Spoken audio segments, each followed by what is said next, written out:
Hi, kumusta? Andito tayo ngayon sa Liberty Square dito sa Tbilisi, dito sa Georgia. Tara, let's walk from Liberty Square going to Rosabelli Street. Lakarin natin yan. Tara, let's walk. 1, 2, 3, go!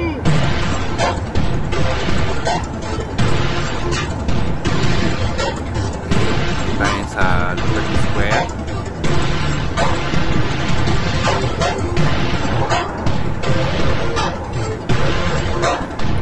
Dito tayo sa dadaan.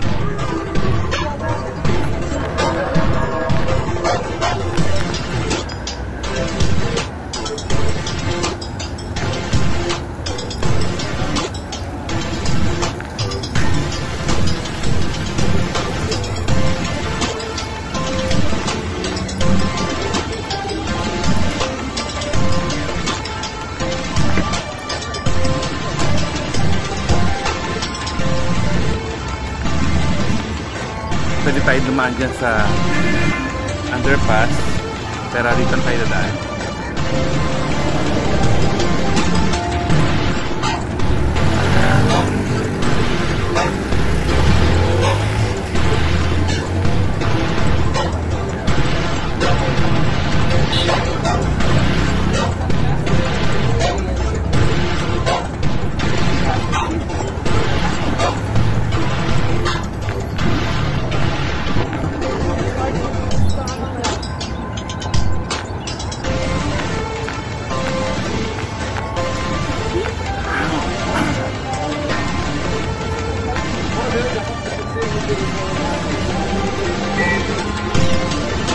Rani!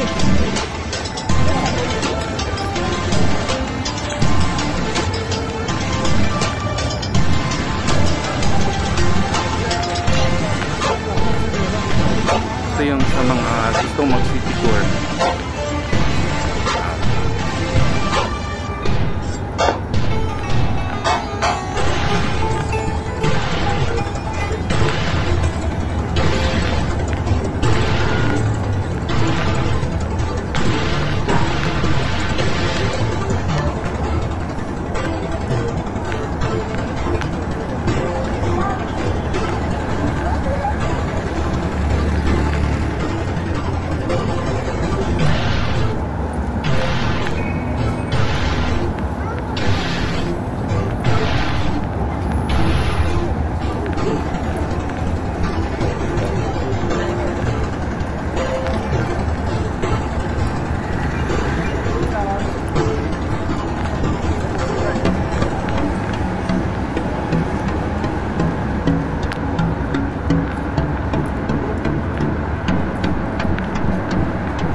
Galleria, Tbilisi.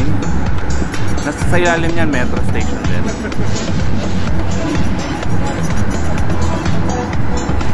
Nandito tayo ngayon sa, sa Liberty, Rosabelli Street.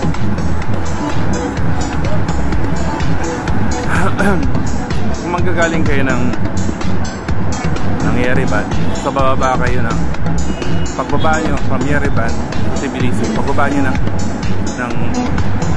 excuse me, Tbilisi. Doon kayo sa metro station. Pagbaba sa metro station, limut ako pangalan. 1 station away ang bababaan nyo ngayon, itong Liberty Square.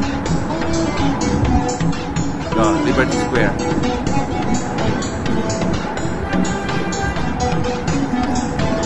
Actually, pwede nyo lakarin from Liberty Square going to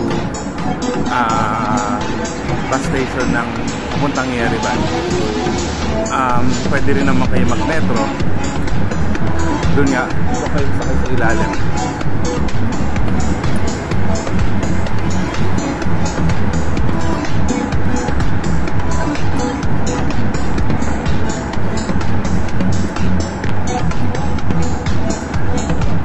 So nilalakad natin yung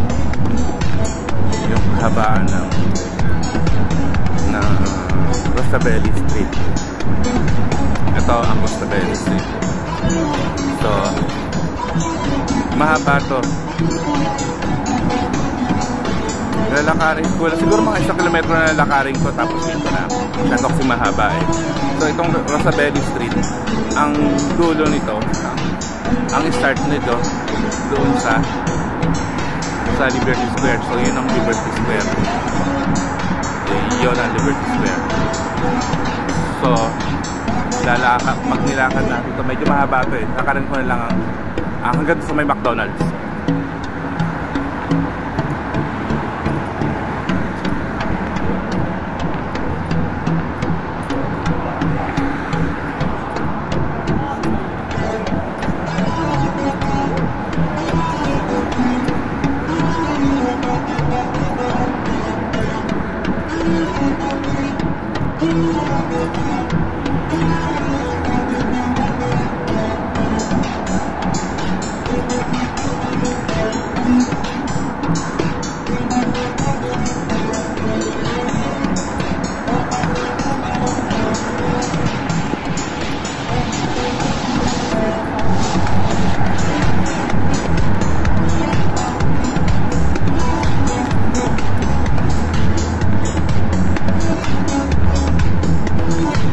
Ang karamihan ng mga tao dito sa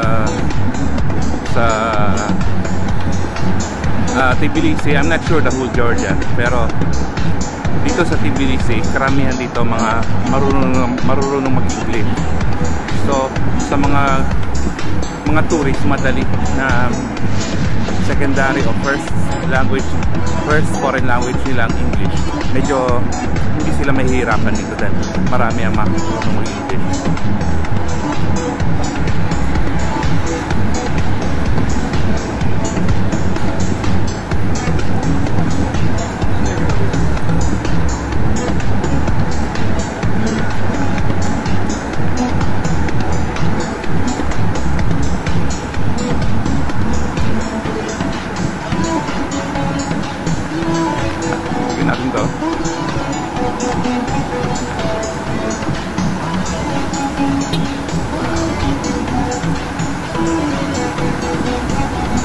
Liberty, Rostabelli Street pa rin to.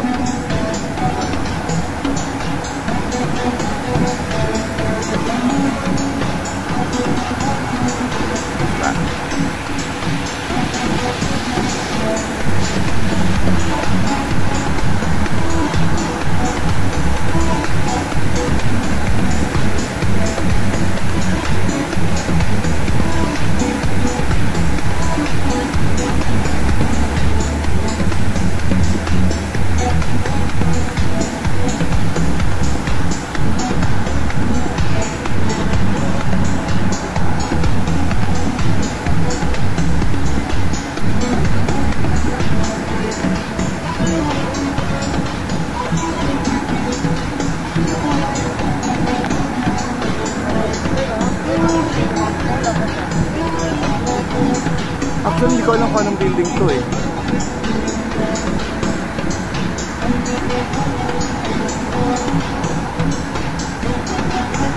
Siguro government building to. Na may flag ng Georgia flag at ng EU flag. Okay. Diretso tayo lakad.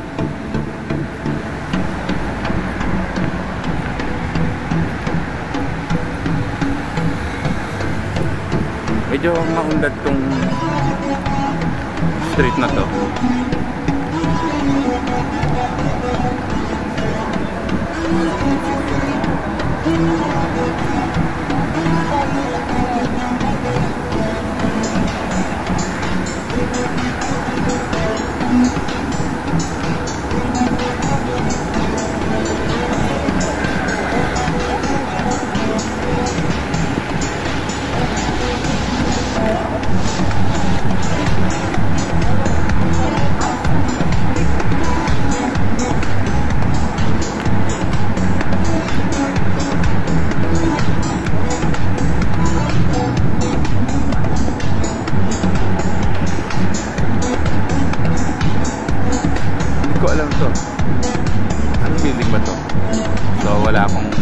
guide. Kaya basta yun na yun.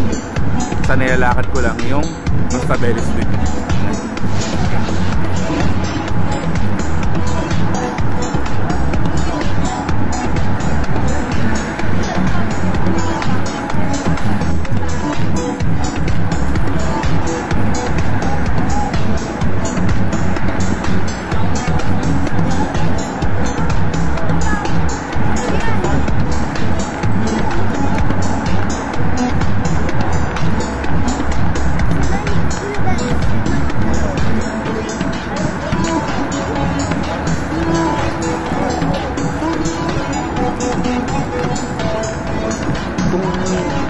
pala, yung language dito sa Tbilisi o sa Georgia is Georgian. Ibang-iba siya sa language doon sa Armenia. Iba. Pati yung totally iba, pati yung letter iba rin.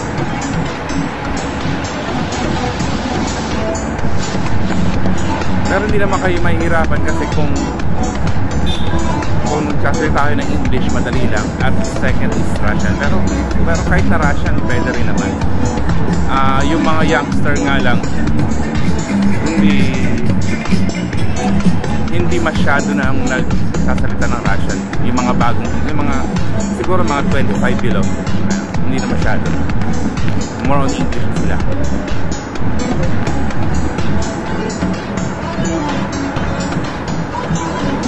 Ayun yung Marriott.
Last na punta ko rito is 2019.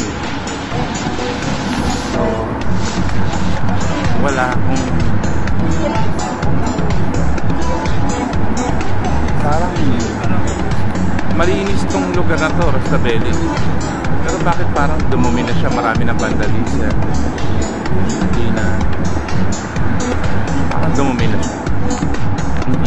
Parang hindi na maganda. Kasi dati malinis talaga to. Pero paglakad, maraming ito yung usually na nilalakaran ng mga tourists.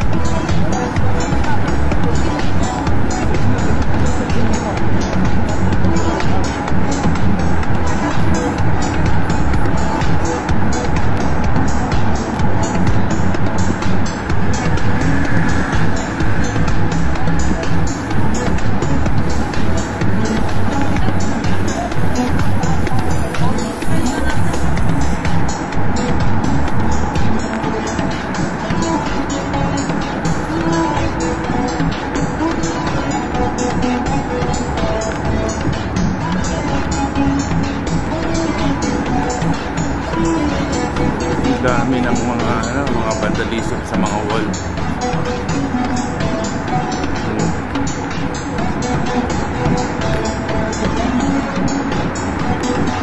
Kasi itong Georgia medyo, especially itong Tbilisi, parang na-influensya na ng mga western countries. Kaya ganyan tuloy. Hindi na maganda. Marami ng mga vandalism.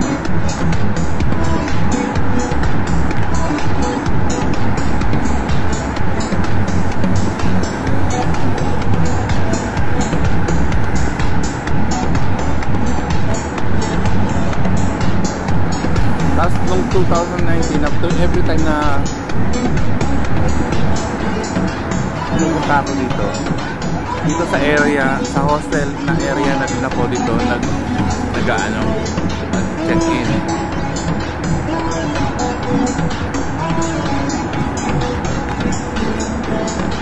Titignan ko kung bukas pa rin yung hostel na yun kasi siyempre marami nagsara nung time ng pandemic. Kaya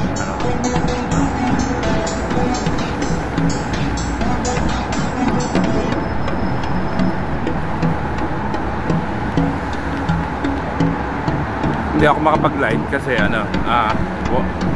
wala akong SIM card dito.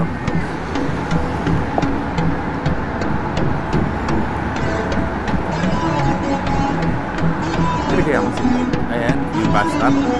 Sa yung tapat. Hindi ko alam kung anong ano to. Dito ako nag-check-in sa taas. Taas ito ako nag-check-in. Pero wala na yung signage. So I assume nagsara na sila. So walang tao sa taas, sarado.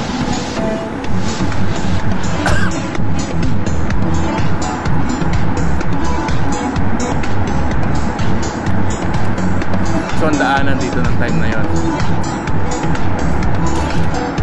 or dito sa loob nito.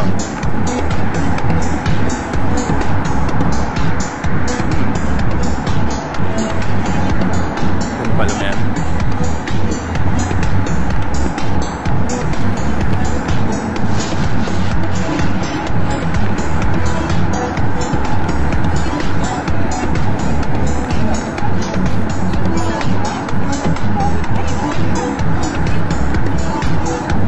So ito noon, ito yung Hyatt Tbilisi. Noong 2019 ginagawa to. Until now, hindi pa rin tapos. Hindi ko alam kung bakit. Ito, 2019 nag-start nung gawin eh. Pero until now, hindi pa rin tapos. Ewan kung bakit. Ano pala to? Sa tingin ko, wala namang gumagawa. Hindi na kinatingin. Baka sa budget siguro. Yan. Sa baba niya, nandyan. Sa baba niya, ng river. Yung ang pangalan nito, pangalan ng river na yon, ibutang ko. Pero yun na yon. Next time, aalamin ko na. Kasi mabilisan lang to. Just in case para malaman nyo lang yung para hindi kayo maligaw kung mapupunta kayo dito. Liberty Square, yung dulo ng Rostaveli Street is Liberty Square, at meron pang isang street doon kasi ano yan parang roundabout.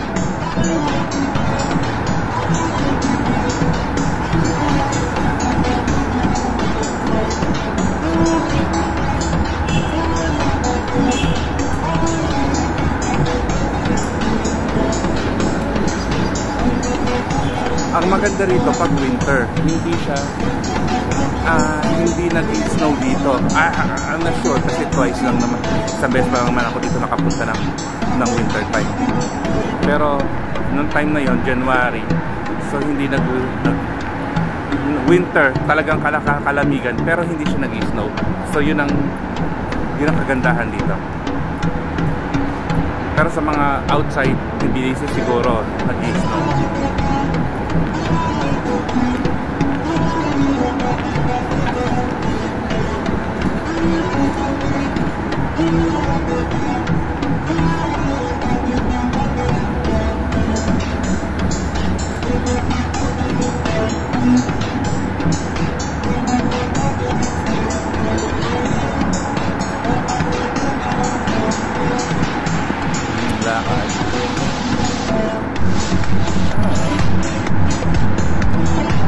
Hindi ko lang kung kailan lang, pero pag matingin ako dito, pag nakabalik ako dito, itatry ko na alamin at ipa-vlog ko na maayos. So alam ko yung mga street, ganon, or magkasama siguro. Wala kasi akong kaibigan dito Jordan na mas maganda kong mabibigyan ako ng guide. Hopefully magkaroon ako ng kaibigan dito na Georgian, para kapag next time na mag-vlog ako, may mag-explain kung ano yung mga parts na yun. So katulad ito, tingin ko mga lumang building to.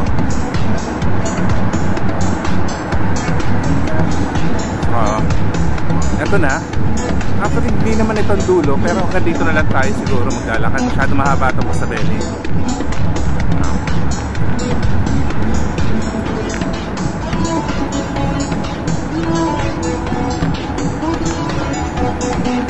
Itong Rosabelli, actually dati medyo clash yung street na to eh.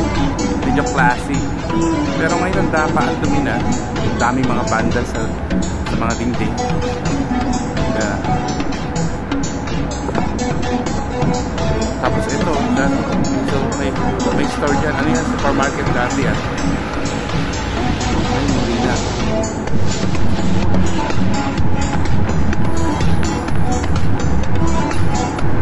So ito, hanggang dito na lang tayo sa parang pinaka roundabout nila. So doon, hindi ko alam kung anong street yan, pero yung itong Rosabelli, mag-extend pa yan papunta doon sa may dulo. So ito, ibang street na to. Ito lang.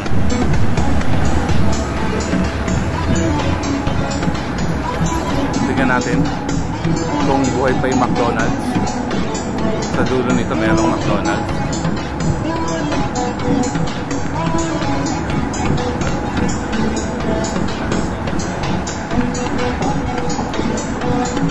The best na pumunta rito every summer.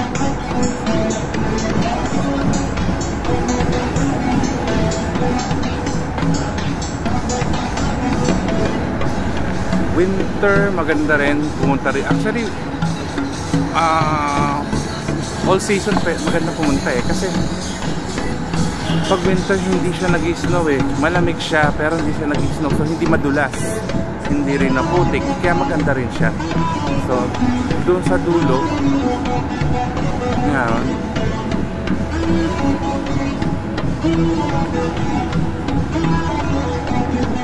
ayan, hindi, ano bang street na to? Hindi ko na alam ang street na to. So dito makita niyo puro pataas lagi, parang Baguio. Tapos dito meron ditong hostel, pero nagsara na rin yata. Maraming nagsara kasi mga hostel noong time ng pandemic.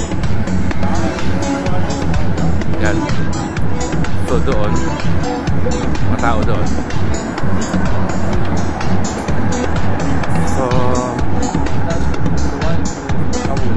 hindi ko nalalakarin doon banda, pero ayun yung Radisson.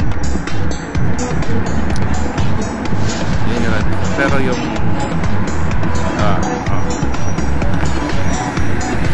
pero yung street niya yan yung Rosabelli. Parang ito yung street na to. Ito. Okay. Yun lang. At next time ulit. Okay, bye bye.